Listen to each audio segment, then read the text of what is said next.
यानंतर एक मोठी बातमी आहे। सतीश भोसले उर्फ खोक्यानं अटकपूर्व जामिनासाठी अर्ज केलाय।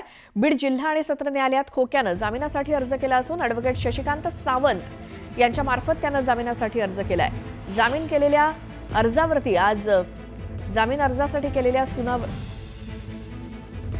जामिनासाठी केलेल्या अर्जावर आज सुनावणी होणार आहे। ढाकणे कुटुंबाला मारहाण प्रकरणात त्यानं अटकपूर्व जामिनासाठी अर्ज दाखल केलाय।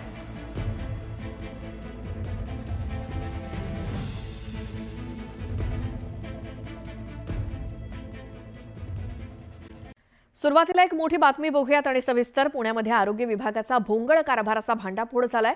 तब्बल 35 कोटी रुपये खर्च करून खरेदी केलेल्या 100 शववाहिन्या वापराविना धूळ खात पडू नयेत। त्यामुळे या शववाहिकांच्या खरेदीमध्ये घोटाळा तर झाला नाही ना, असा संशय आता उपस्थित होतोय। पुण्यात 100 शववाहिन्या धूळखात, 35 कोटींच्या गाड्या वापराविना पडून, आरोग्य विभागाचा कारभार चव्हाट्यावर, वापरच नव्हता तर खरेदीचं कारण काय? महाराष्ट्राचे माजी आरोग्य मंत्री तानाजी सावंत यांच्या कार्यकाळातील हा आणखी एक धक्कादायक प्रकार।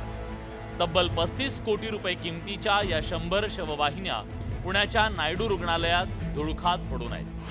जानेवारी महिन्यापासून पडून असल्यानं सध्या या शववाहिन्यांच्या चाकांमधली हवा गेली आहे। काही वाहनांच्या बॅटरी डाऊन झाल्यात।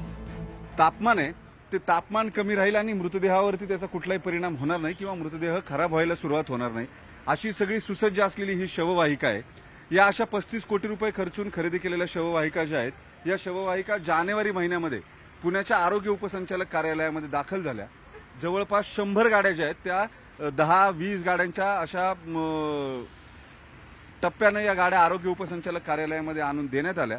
मात्र या गाड्या आणून इथं उभ्या केल्यापासून त्या तशाच उभ्या आहेत। सरकारी लाल फितीचा कारभार किती कशा पद्धतीने काम करतो त्याचं हे उदाहरण आहे। या गाड्यांची हवा गेली आहे, काही शववाहिकांची हवा गेली आहे, काही गाड्यांच्या बॅटऱ्या खराब झाल्यात। याचं कारण त्या विना वापर पडू नयेत। ही वाहनं आणली तशी वापराविना पडू नये, त्यामुळे गरज नव्हती तर शववाहिन्या का खरेदी केल्या गेल्या? यामागे काही घोटाळा झालाय का, असे सवाल उपस्थित केले जात आहेत। तानाजी सावंत यांच्या काळात एक अँब्युलन्सचा घोटाळा झाला समोर आला। शेकडो अँब्युलन्स खरेदी केल्या, करोडो रुपयाच्या केल्या, एकही अँब्युलन्स दिली नाही, एकही अँब्युलन्सचा उपयोग झाला नाही, पैसा गेला पण नाही। अँब्युलन्स मला वाटतं खेकड्यांनी खाल्ले असतील।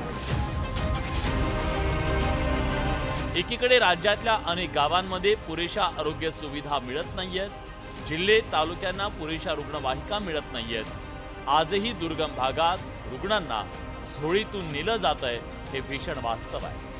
त्याचवेळी पुण्यात वापराविना शेकडो शववाहिन्या पडून आहेत। त्यामुळे याचं नेमकं काय गौडबंग आलाय?